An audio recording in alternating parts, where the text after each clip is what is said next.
Hey there, and welcome into Main Street Living. I'm Danielle Alvari.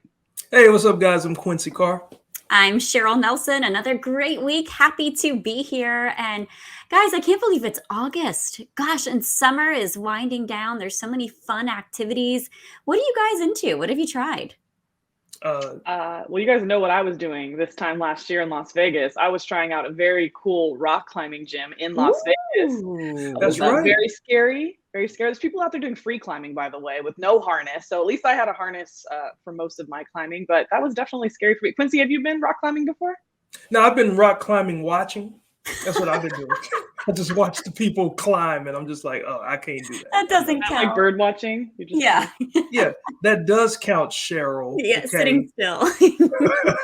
I mean, I can at least try to catch them if they do fall, especially if it's the free. Oh my gosh. Well, as long as you make I'm yourself just useful. picturing Quincy with snacks waiting for people to fall. Yeah. And that is me, exactly. Watching a movie. Well, Quincy, I haven't tried it before, so I'll be waiting for you, and you better catch me if I fall, okay?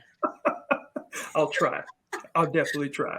Yeah. Oh my gosh. Well, guys, it's always so much fun hanging out with you. And we've got a great show coming up today on Main Street Living. In fact, if you're into history, you won't want to miss a story of car parts that connects two people on two different continents. I like that, the connection, and we're going to be inspired from a 5-time Paralympic athlete as well. That's right. We'll get the lowdown on the IFL, the Indoor Football League. But first, we'll share an inspiring story of courage and, yes, rock climbing. Stay with us.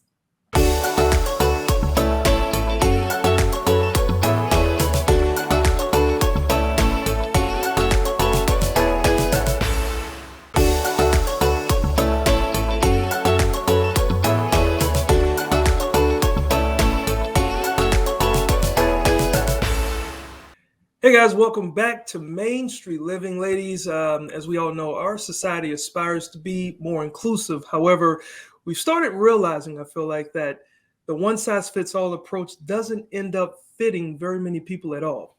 Yeah, our next guests are part of a group in San Diego who work to provide individualized support and training for adults with intellectual and developmental disabilities so that they can fully participate in the community. Please welcome to the show Mario Genel and William Chan from Options for All. So good to have you both here on Main Street Living. Thank you so much. Thank you, everyone. Sure. William, I'm going to start with you. Give us an overview of Options for All. What exactly does the organization do?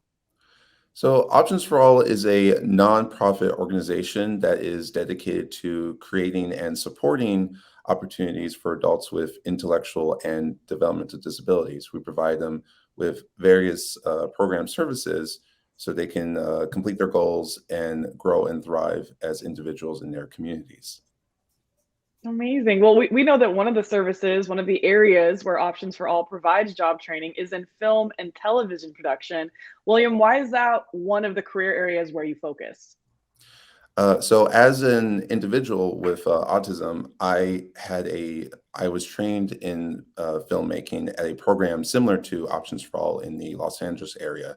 After completing there for about 2 years, I worked as both a program aide and a sound specialist in over 10 productions, from short stories to documentaries and commercials.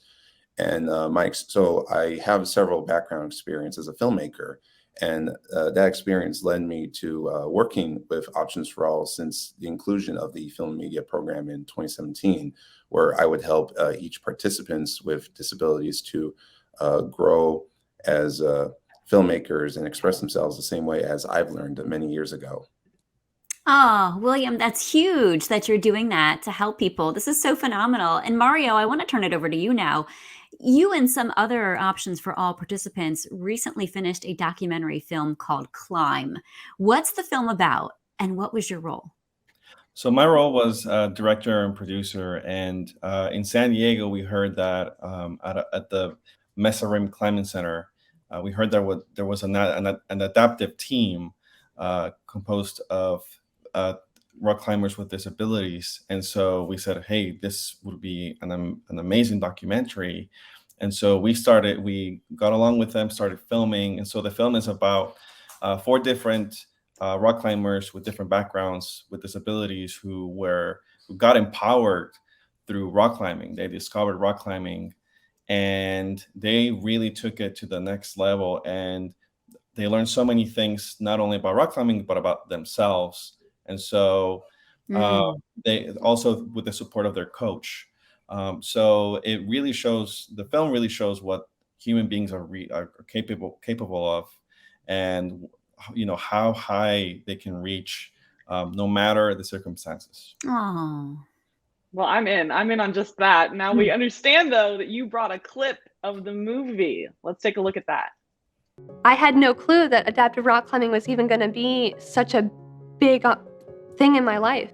I was picked on because I couldn't do things like stand on my own very well. I would trip and fall a lot. I could walk, but I wasn't fast.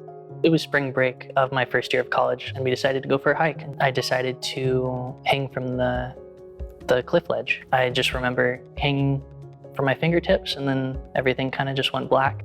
The hardest part of my recovery was going back home and trying to work with and manipulate these different elements that had been so easy in my life. And I had to give up climbing. I gave up a lot of things because the treatment was so intense.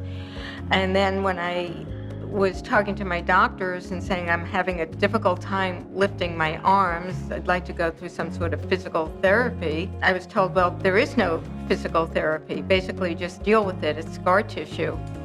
People in China, they look like disabled differently than normal. They tend to look down on you, looking at you for 10 or 20 minutes, staring at you. That made me feel like something is wrong with me or them. And I had just dropped out of college, moved to San Diego to pursue rock climbing. At 2 a.m., I emailed the owner of Mace Rim, and I was like, hey, I think we should start an adaptive climbing program. And at 2:01 a.m., he said, absolutely, let's do it. Wow. That must have been so awesome working with those climbers. So inspiring. Guys, what did you enjoy the most about making this film? So one of the things that I really, really enjoyed was seeing the rock climbers shine when they were rock climbing. They, you could see it in their face. You could see, the energy in the atmosphere as well when you were with them. I try rock climbing myself, and it's super hard. I mean, it's really demanding. And so seeing them just shine and just enjoy it and be happy, that was amazing. And also the film was produced by our students. So the crew of this film is 80% adults with disabilities. So that was also great to see our students shine behind the camera, working in the film. It was truly amazing to be able to be part of this film. Wow. Will, what was your experience like? I've never been in a rock climbing gym before, so having to go there on location, working on the film as a sound specialist myself, it was definitely felt like it was almost like a new candy store. It was definitely a big new area. Very great to see a lot of the individuals we were working with go through the process, and just a fun sight to see, as well as working as a sound supervisor with our participants who were involved in making this film. It was also a great collaborative effort to help them go through the process of prepping the sound and recording as much footage as we can so it can be clean and clear as possible. And it was definitely a big, great experience for me. I really love applaud that. you guys for this. Yeah, such good stuff here. And guys, stick around because we're going to have more with Mario after a quick break and introduce you to a couple other climbers featured in the new award-winning documentary Climb, right here on Main Street Living.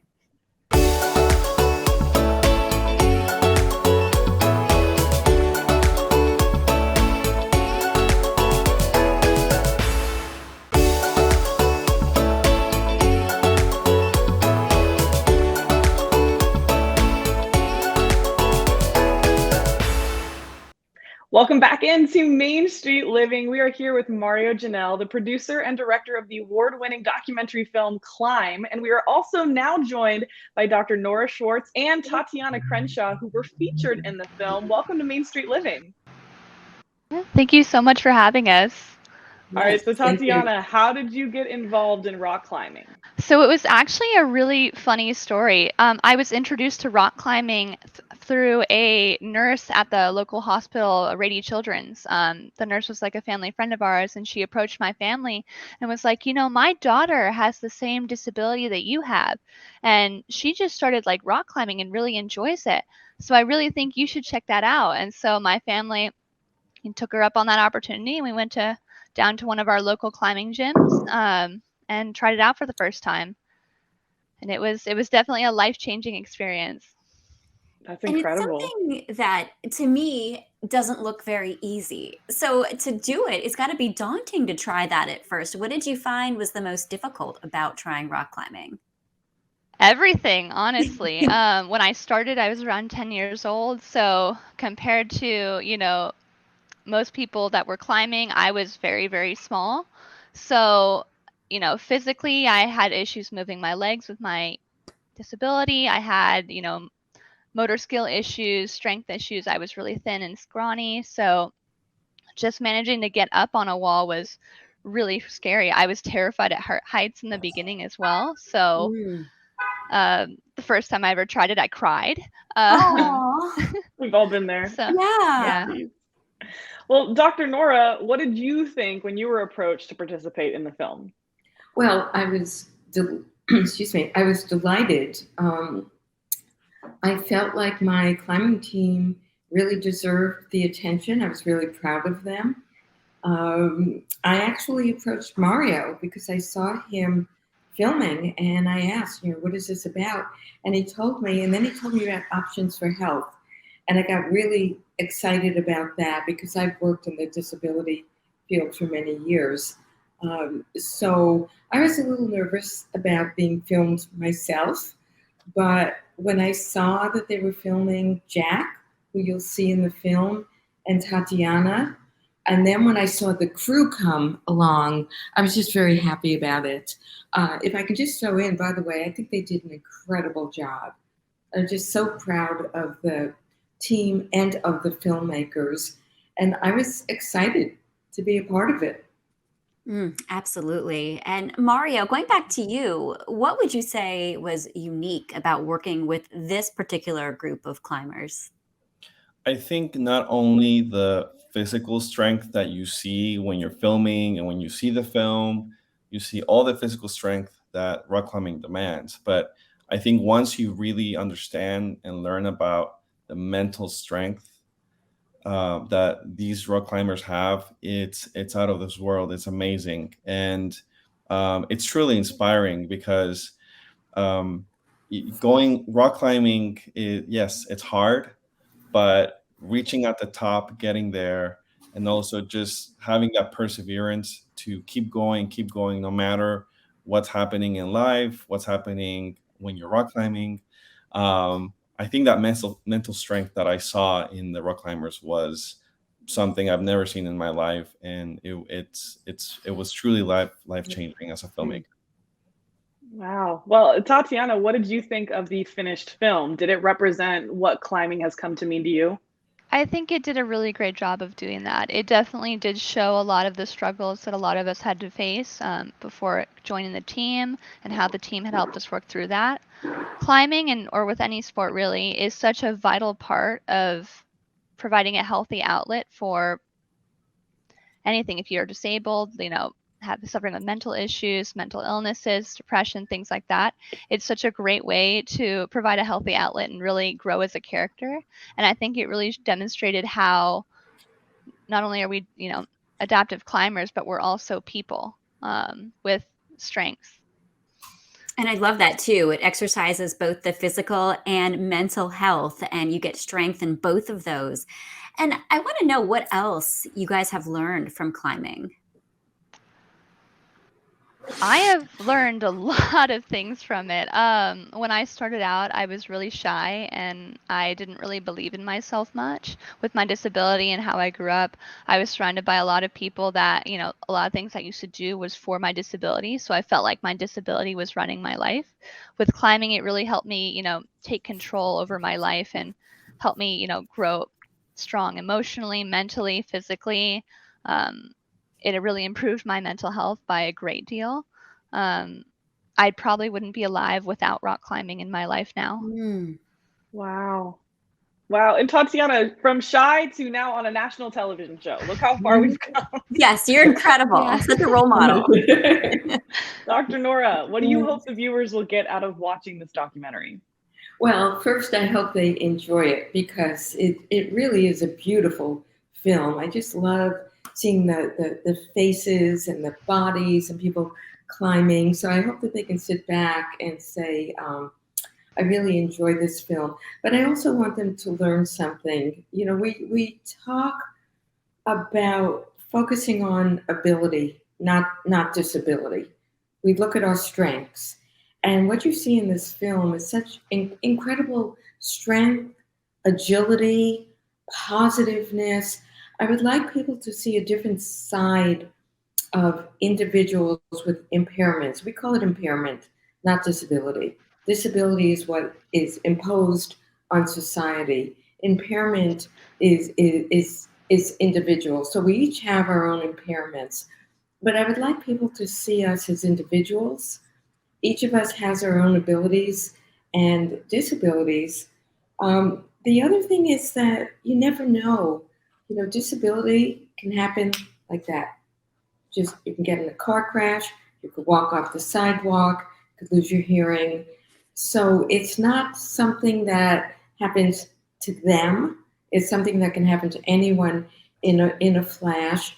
And you just adjust. You learn to live with it. And you develop your strengths. And I hope that people can see the strengths in this team. And the other thing I want to throw in there that I learned is about teamwork. It's like no one does it alone. You cannot be a rock climber alone. You have to have somebody there working with you, teaching you.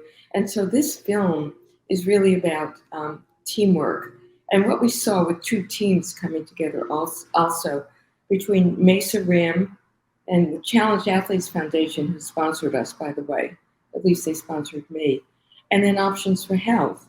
And if it weren't for the confluence of those three organizations, we would not have a rock climbing team. So it all comes down to, you know, just like you work as a team, we work as a team. We find our strengths that way. Oh my gosh, Doctor, you raised some very good points. And health is a gift. A lot of people don't understand that. And being able to do what you do and what everybody is doing is absolutely incredible. And Mario, before we go, I want to wrap this up here. We understand that the film is making the festival circuit now, which is amazing. So what's next for the film and where can viewers go for more details? We're going to continue competing in film festivals. We already won in 3 film festivals and got into different other film festivals.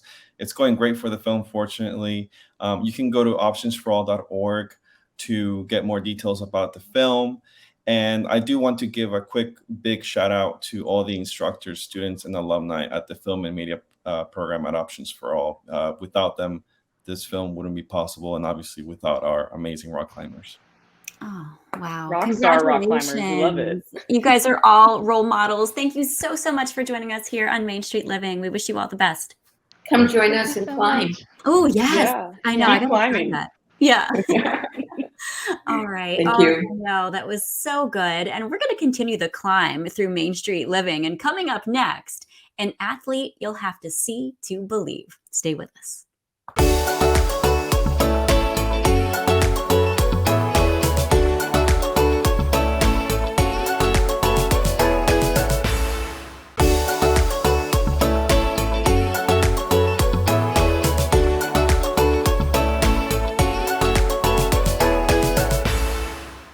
Hey guys, welcome back to Main Street Living. Danielle, Cheryl, I know it's going to sound weird me saying this. Being the best at something usually takes years of practice, okay? And it takes a special kind of dedication that most of us just don't have. Oh, But you do, Q, right? yeah. Of course. Yeah. Well, competing as one of the best long jumpers in the world is a spectacular accomplishment in and of itself. Now, imagine doing that without being able to see. Oh, this is amazing. And Lex Gillette's vision comes from within. And his approach to life is something that we could all learn from. Take a look at this incredibly inspiring athlete. I'm Lex Gillette, 5-time Paralympic medalist, 4-time world champion, and world record holder in the long jump for totally blind athletes. I lost my sight when I was 8 years old. My mom, she was the one who told me that I don't want you to be bound by society's expectations and opinions of what they believe that you can and cannot do. You decide what you can do and no one else. Nice. Running and jumping without your eyesight is one of the most incredible feelings out there. Wesley, he walks me to that start mark where I begin my run. He'll then jog to the opposite end, which is about 115 feet, 34, 35-ish meters away, giving me the best target possible with his voice and his clapping hands. When I leave the ground though, to jump and soar through the air, Ooh, there you go, and eventually land in the sand, that is my way of defying gravity. I equate gravitational pull to naysayers and people who attempt to hold you down and lock you to the earth. No one is going to lock me to the earth. I'm going to fly. Big breath, get tight. Never be bound by other people's expectations and opinions. Understand that there is a duality in life. You're going to have good times, you're going to have some bad times. There's positive, there has to be negative. But when you experience those negative moments in life, when you experience those times that seem very overwhelming, very daunting, seem to weigh you down, you just know that just beyond that is something incredible and something amazing. No need for sight when you have a vision is a mantra that I came up with. Eventually, I started to notice that it was much more than just something to stamp on a pamphlet or a website. It's my life. At the end of the day, it's not our eyes that ultimately determine success. It's our ability to see that vision, to develop that plan, connect with the right people, and do everything in your power to bring that vision into fruition.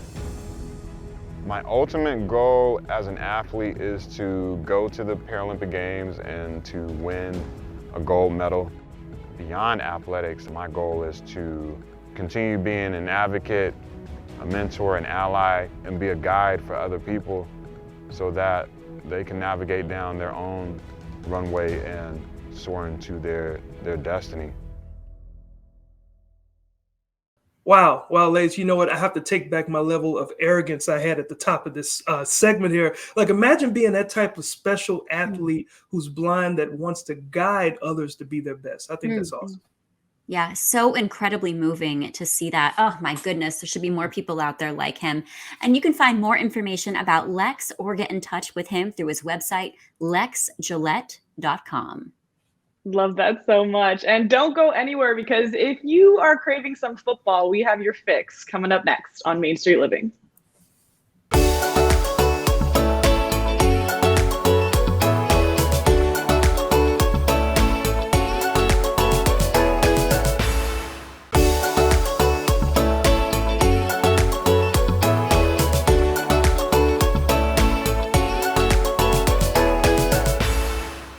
Welcome back to Main Street Living. Danielle, Quincy, it is August, so if you're thinking about the excitement of championship football and thinking it's far in the future, we've got some great news for you. That's right. Everybody can't wait for football season to start, but we're already hungering for some championship football too. So right now, you need to be looking towards the Indoor Football League. League Commissioner Todd Tryon is here with details. Todd, thanks so much for joining us on Main Street Living. Absolutely. My pleasure. Thanks for the invite. So Todd, we are nearing the finale of the IFL season, the Indoor Football League. The national championship game will be played on Saturday, August 13th in Las Vegas and televised right here on Your View, actually. So what is going on in this game? Who is in the championship? You know, we have two Cinderella teams that have made it. We've got Quad City, who came off of, they've been on a 2-year dormancy due to COVID. And so they have not competed since 2019. And then we've got the Northern Arizona Wranglers. They came off a 1-13 season last year, brought in new coaching staff, rebuilt the roster, and we've got two surprise teams that's going to be competing for the 14th IFL National Championship. Wow, two teams that are, neither of them are from Vegas, Todd. Is that normal? You know, this is our first year of doing a neutral site. In the past, it's always been the number one seed or the top remaining seed hosted the game. And this year, we're changing things up. Actually, for the next 3 years, we're going to the Dollar Loan Center IFL National Championship for the location. And we're excited. We're excited to put on a big event for the market, and we're excited for our league. Yeah. So, Todd, the IFL is the longest running indoor football league. Am I correct? You are correct. We're just getting ready to complete our 14th consecutive season. Wow. So what has the 2022 IFL season been like? Competitive is from start to finish. Every single game, we've got 14 teams that range from West Coast to East Coast and everything in the middle. And from our opening kickoff game to our very last conference championship game, every game, it seems like it's coming down to that final minute, and it has been a fun, competitive season.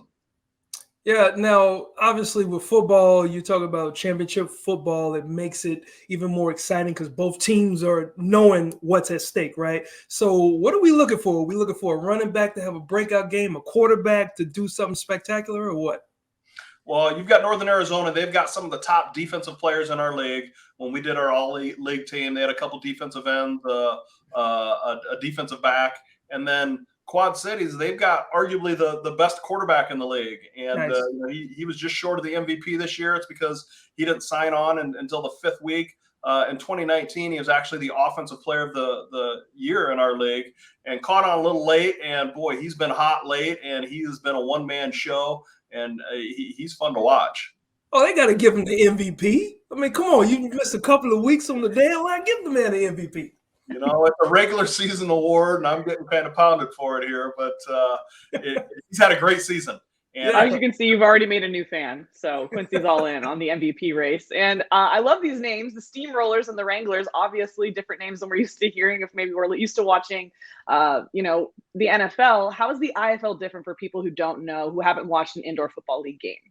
We're fast break football is what we like to say, and we're throwing a big party, and at some point a football game is going to break out, and it's 8-on-8. It's a 50-yard field. We have no out of bounds. It's padded walls, and it's high speed, and it's entertaining, a lot of fun. Wow. So, Danielle, he's talking about the Golden State Warriors of football right now. Fast break, three-pointers, everything, everywhere. Todd, where can viewers get more information about the IFL in this Saturday's big game? You bet. There's two places. If you're looking for tickets or find out more about the championship game, you can go to iflnationalchampionship.com. If you just want to find out more about our league and see what's been going on and the teams that are in our league, just go to goifl.com. And both of them got quite a bit of information and talks a lot about our league. That's a good way to find out way to become a fan yourself. And before we let you go, who has the bigger fan base here between the teams? Are people going to travel to come see this? I would say Northern Arizona will travel a little more just because they're 4 hours from Vegas. Quad City, that's Moline, Illinois, and on the Iowa border. They've got a great group. They've got their cheerleaders going, and they're going to be represented well. But I would expect the Arizona area to travel just a little bit better for this. All right, I'm going to cheer for the underdog. They need a couple more cheerleaders. You know what? Hey, Danielle just had surgery on her. No more cheerleading for you. Yeah. Danielle. Okay. No more of that. So, before we get out of here, really quick, like you said, this league has been this is 14th consecutive year. Is that right? Correct. Yes. All right. What has been the best or the most improved thing that you've seen from year 1 to year 14? I would say the quality of play. We started off as a D2, D3 level, and we have risen to we're legit D1 level. We're packed with Pac-12, SEC, Big Ten schools as far as our players are represented. The presentation of our game, and you guys are going to do a great job of broadcasting it. But when you sit and watch our game, it looks like a professional product. Our officiating, they're all high D1 level of officials. And what's unique about our game is the players will fly into the crowd. We'll go through about 60, 70 balls a game because those are flying into the crowd, and it is a very interactive style of game. Very interactive. I love that. It's a party with a football game. There you That's all go. you need to know. There you go. Well, thank you so much, Todd, for stopping by. And, football is big, and we're definitely looking to catch this championship game on Saturday. My pleasure. Thanks for the invite. No problem. Well, Danielle, when you watch the football game, that can be in the past after it's done, but who forgets the past, right? So we're going to take a closer look at bringing the past back to life. Stay right there. We'll be right back after the break.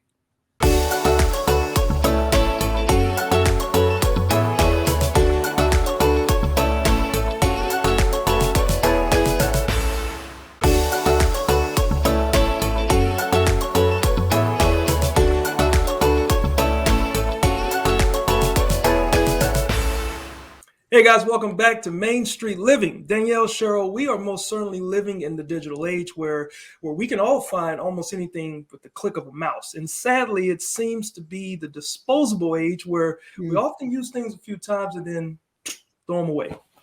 Yeah, but repairing and restoring old things, whether it's a car, a house, an appliance, it's gaining popularity because craftsmanship and character in those antiques are things you just don't find anymore. Oh, that's right. And the restoration of a 100-year-old Mercedes in Australia was on hold until the missing parts were found in Connecticut through an online forum, proving that maybe the old and the new can complement each other after all. Take a look.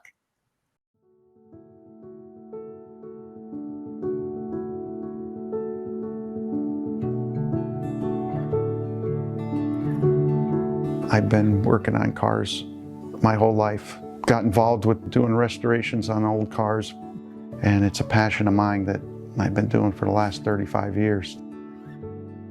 I got the opportunity to work for North American Motor Car, and we make people's dreams come true. It's all about the preservation and keeping and preserving these cars and the passion that people have for a certain car. So I was able to purchase these fenders. They came out of a restoration shop that had started in 1926. They had been doing restorations for almost 100 years. Stuff had been there since they had restored a 1911 Mercedes. I bought these fenders, probably more than 10 years ago, and they've been sitting up in my barn. Interesting thing about them, the fronts are steel, probably supplied by Mercedes for the chassis. The rears are aluminum, which were probably supplied by whoever built the body of the car. They match, but they're two different materials. I had posted the fenders up on Ben's World Forum in hopes to find more information about the fenders so I could make a connection like this. Harry reached out to me through the forum all the way from Australia in the Melbourne area. And to think that, across all these miles that we're making this connection. The fenders have a really unique patent plate on it. With his research, he found that the patent date was from 1906. His car's in 1908, working on a car this old, so over 100 years old. The car and the fenders were both made before the Titanic sunk. The fender and the car both started out in Germany, made about the right time, so they fit the era of his car, even though they weren't the ones that came off of his car. It's that puzzle piece. It's not about the money, it's about making that connection. Being the guy that could take that last puzzle piece and slipping it into the picture, complete that photograph. It's fantastic that we're able to do this. I mean, this is why we save stuff and why it's good to preserve all this. To get this opportunity now and making this connection almost completely around the world. I mean, as far away as we could get, we're going to make this happen, get these fenders to them.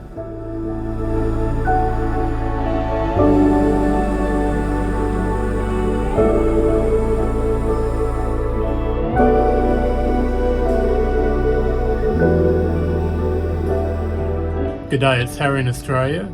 The fenders have arrived to connect with this 1908 Mercedes, the oldest known surviving shaft drive Mercedes in the world. So, it's a great result to connect these original fenders with this car.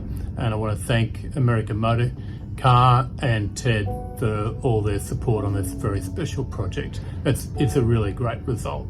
Cheers.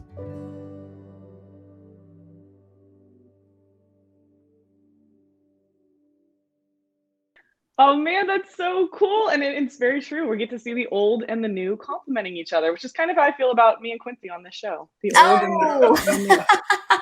But my gray hair is showing. Are you kidding me?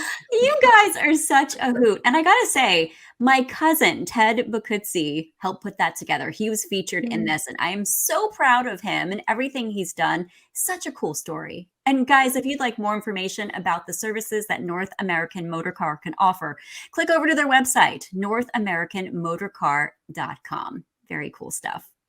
Coming up next on Main Street Living, if you feel tired all the time, we'll learn some of the possible causes. Stick around for this.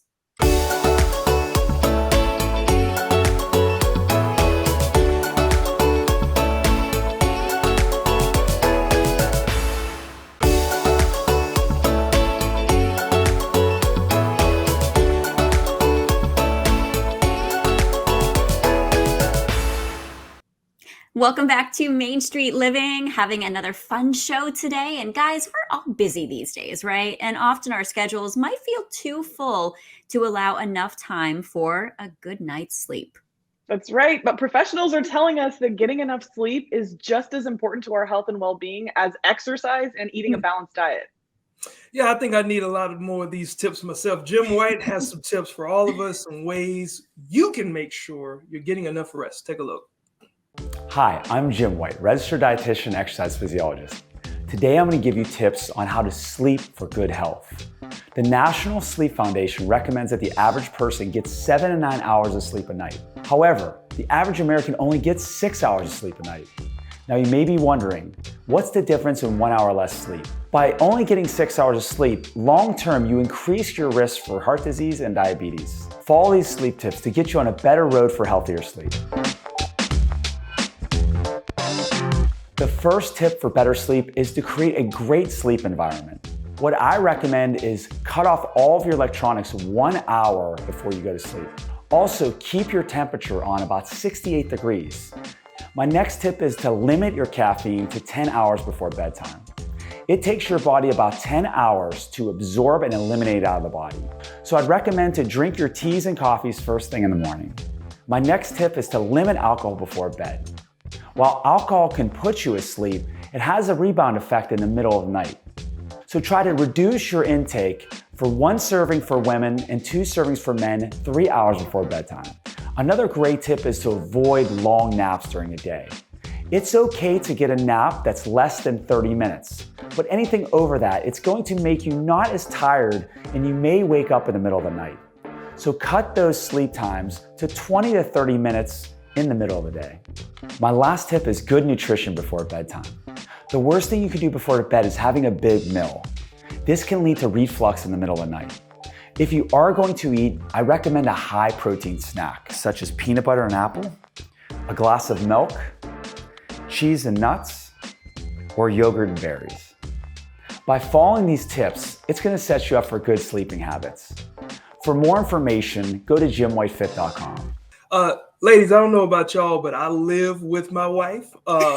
69 degrees is already cold in my house with the ceiling fan. No, I can't do it. So what's your sleep temperature? Comfortable. I don't know what that is. I just know I'm comfortable. Turn the ceiling fan off. You're drying my eyes out, girl. His wife knows what it is. That's Yeah, what Danielle, Quincy do you doesn't know the know? number. What temperature? Yes, I do not go below 72 degrees, about 73. And here's why too. My bed is right under the air duct. So I'm getting cold air blown on me. That's very different. Interesting. All right. 71 for me. That's my sleep temperature. And guys, it's kind of interesting. And you can find out more tips for staying healthy and fit at jimwhitefit.com. That's right. Stay right there, straight ahead. I need to wake up. More of Main Street Living. We'll get Quincy a nap.